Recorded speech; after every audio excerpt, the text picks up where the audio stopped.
Hello hi जय श्री जगन्नाथ। तो सकाल सकाल मैं कुआड़े बाहरी आपण तो थंबनेल देखि जान नेथिबे। तो आज आम मंदिर गलु। तो आमको आज मार्केट छाड़ी मार्केट आसीचु माने कोन मंदिर न गले हेबो। आमे समस्त मंदिर चलिलु। आमे निजको प्राउड फील करू कि आमे एठी श्रीमंदिर पाखरे रही पाठ पढुचु।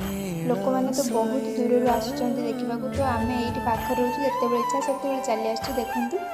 तो जार जेतेबेले जहाँ भी मन दुख थाउ कि राग रुषा कष्ट अहंकार जहाँ भी थाउ तो ये श्रीमंदिर आसी जगह दर्शन करदेले सबकिछि भूली जाती। तो देखंतु मैं ये जाइए चढ़ी मान सहित खेलीदेली देखते फाइनाली आमर जगह दर्शन हो गला। तो चलतु एबे जिबा।